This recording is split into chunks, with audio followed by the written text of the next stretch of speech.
बरादरान इस्लाम, अस्सलामु अलैकुम व रहमतुल्लाहि व बरकातुहू। हामिदन व मुसल्लियन व मुसल्लिमा व बअद। उम्मीद है कि आप तमामी हज़रात खैरियत के साथ होंगे, आफ़ियत के साथ होंगे। अल्लाह सबको सलामत रखे, सबके जायज़ कारोबार में मौला बरकतें अता फरमाए। हज़रात किराम, आज हम एक मसला लेकर के आए हैं। वो मसला ये है,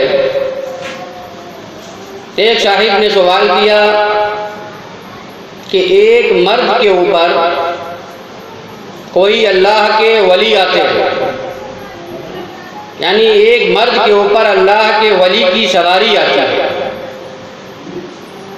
और उस मर्द को जब कुछ पेशावर आमिलों के पास लेकर के गए तो उन्होंने भी कहा कि हाँ, इसके ऊपर किसी वली की सवारी आती है। तो उसने ये पूछा ये गया है कि क्या ये दुरुस्त बात है? क्या कोई अल्लाह के वली किसी मर्द या किसी औरत के ऊपर आ सकते हैं? क्या उनकी सवारी आ सकती है? तो हज़रात, आइए हम आपको बताते हैं। शरीयत इस्लामिया इस बारे में ये कहती है कि जो लोग कह रहे हैं या जो कहने वाले ने कहा है कि उसके ऊपर किसी अल्लाह के वली की सवारी आती है,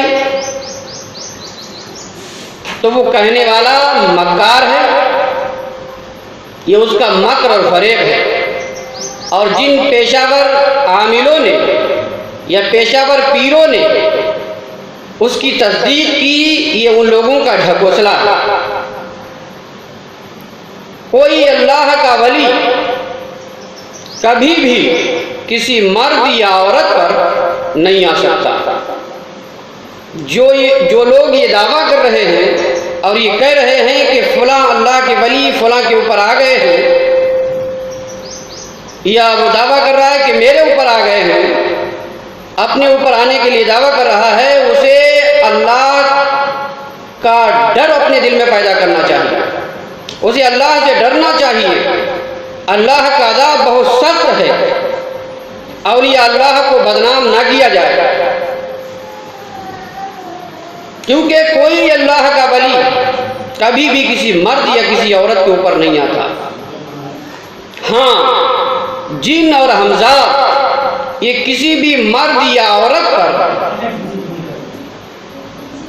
आकर के उसे मखबूतुल हवास कर देते हैं, यानी उसके हवास ख़त्म कर देते हैं, उसे बेहोश कर देते हैं, फिर उससे जो चाहें कहला लें।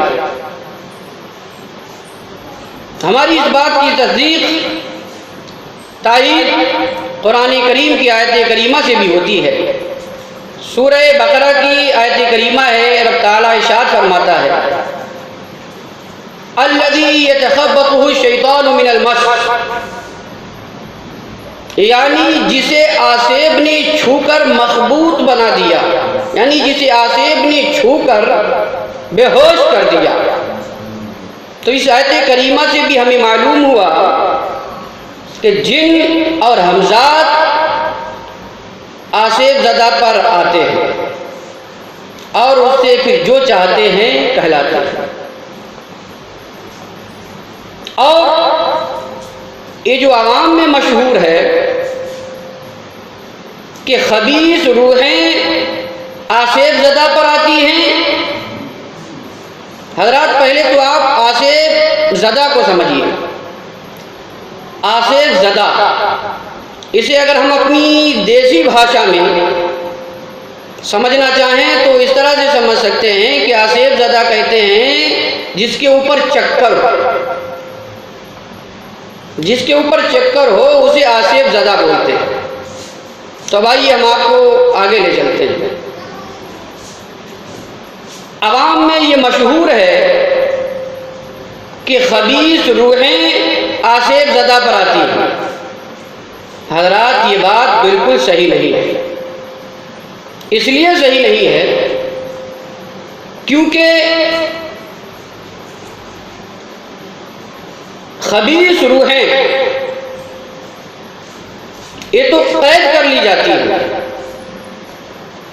ये न कहीं आ सकती हैं न कहीं जा सकती।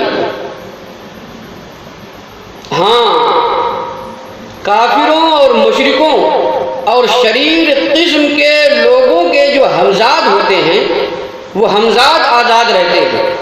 वही हमजाद आसेब ज़दा पर आते हैं और ये बताते हैं कि मैं फलां।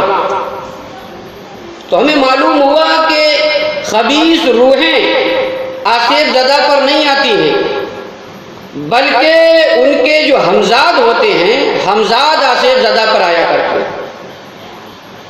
हमारी इस बात की तायीद इस हवाले से भी होती है, मुजद्दिद आज़म हुज़ूर सय्यदी सरकार आला हज़रत रज़ी अल्लाह ताला अन्हु इरशाद फरमाते हैं, अल-मरफूज़ हिस्सा सोम सफ़ा नंबर 30 पर आपने फरमाया,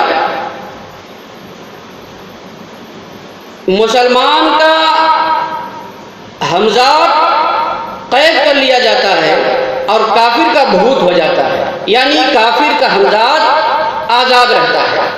तो इससे भी हमें मालूम हुआ कि इंसान चाहे वो मुसलमान हो या काफिर, सबके साथ हमजाद होते हैं। मुसलमान का जो हमजाद होता है वो कैद कर लिया जाता है और काफिर का हमजाद छोड़ दिया जाता है, तो वही काफिर का हमजाद आसेब ज़दा पर आता है और बताता है कि मैं फलां। तो हज़रात हमें मालूम हुआ कि कभी भी कोई अल्लाह के वली किसी मर्द या औरत पर नहीं आ सकते। और दूसरी बात हमें ये मालूम हुई कि खबीस रूहें आसेब ज़दा पर नहीं आती हैं, बल्कि काफिरों के जो हमजाद होते हैं, जो आज़ाद रहते हैं, वही आसेब ज़दा पर आते हैं और बताते हैं कि मैं फलां। अस्सलामु अलैकुम व रहमतुल्लाहि व बरकातुहू।